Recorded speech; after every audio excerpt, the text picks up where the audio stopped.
ازيكم يا شباب، عاملين ايه؟ عايزه اتكلم معاكم في مفهوم الصدقه بشكل مختلف شويه. تعالوا هقرا الحديث معاكم على طول. قال رسول الله صلى الله عليه وسلم انهم ذبحوا شاة، فقال النبي صلى الله عليه وسلم ما بقى منها. قلت لستنا عائشه يعني ما بقى منها الا كتفها.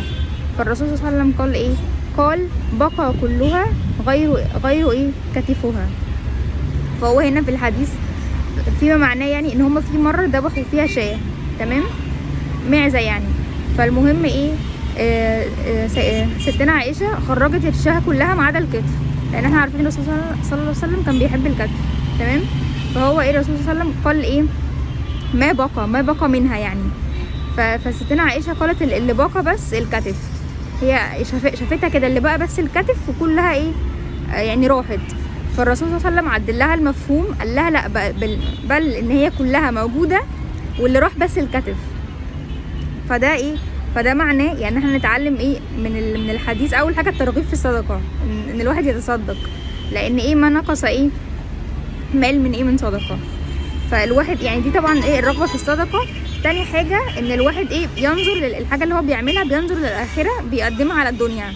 يعني الحاجه اللي بتتاكل دلوقتي، والواحد الحاجه اللي بنتمتع بيها دلوقتي في الدنيا يعني هتبلى وهتفنى وهتروح، بس الحاجه اللي احنا بنستثمرها في الاخره دي اللي بتبقى، يعني دي الحقيقه اللي بتبقى. فالعبره في مفهوم الصدقه بالباقي.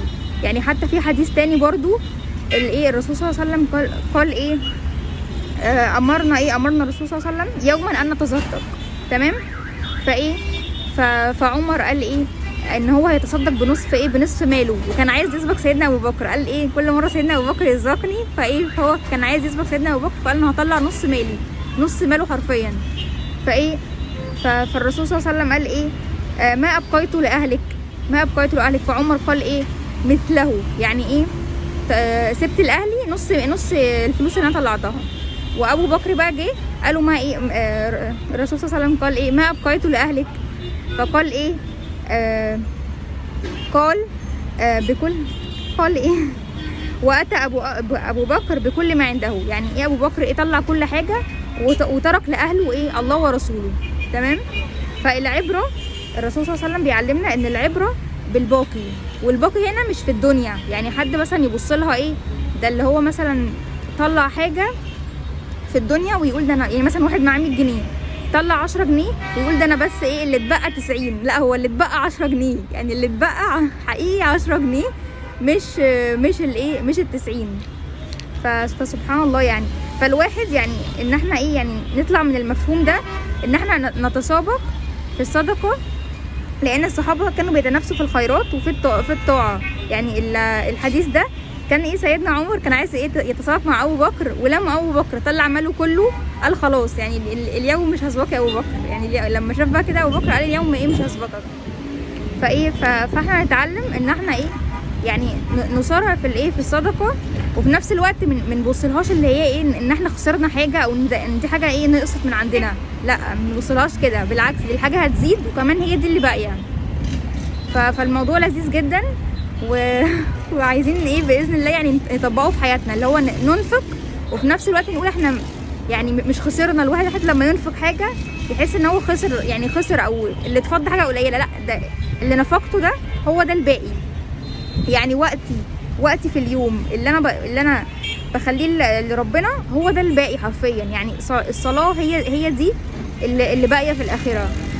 اي عمل صالح هو ده اللي باقي. اما بقيت اليوم ده خلاص فاني. يعني بقيت الواحد اليوم اللي هو عمال يعني يستمتع فيه باسراف، وغير ان هو باسراف هو مش نيته لله في الموضوع.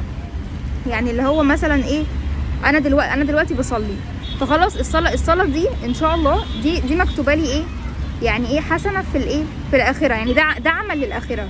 طب انا دلوقتي قاعد مش بعمل اي حاجه، يعني قاعد بضيع وقت، فالوقت ده انا كده مفيش حاجه باقيه لي في الاخره من الوقت ده عشان بضيعه. فانا اي وقت لازم استغله. وعلشان نستغل كل اوقاتنا، يعني لما نصحى كده من النوم نفتكر الايه بتاعت ان صلاتي ونسكي ومحياي ومماتي لله رب العالمين. نفتكر الايه دي ونعيش بيها، ان يومنا كله لله. يومنا كله لله، وبحيث ان احنا كده ايه اخدنا ان شاء الله ايه حسنات في كل اليوم، يعني مش بس في الايه في الحاجات اللي هي مثلا في الصلاه، في ان انا اقرا قران، اللي هي الحاجات اللي هي ايه باينه قوي، اللي هي ايه اللي هي يعني اعمال صالحه، بس لا الواحد في يومه كله يعني ياخد حسنات، الواحد في يومه كله يستغل ان هو ياخد فيه حسنات. وبس يعني حبيت اشارك معاكم الموضوع ان احنا ايه نشوف الصدقه بمفهوم مختلف، ان ايه ان الصدقه اللي بنطلعها دي والوقت اللي بنطلعه ده هو ده اللي باقي لنا، يعني مش الحاجات اللي في الدنيا اللي احنا استمتعنا بيها، لا اللي باقي لنا هو اللي اعمالنا. وبس، سلام.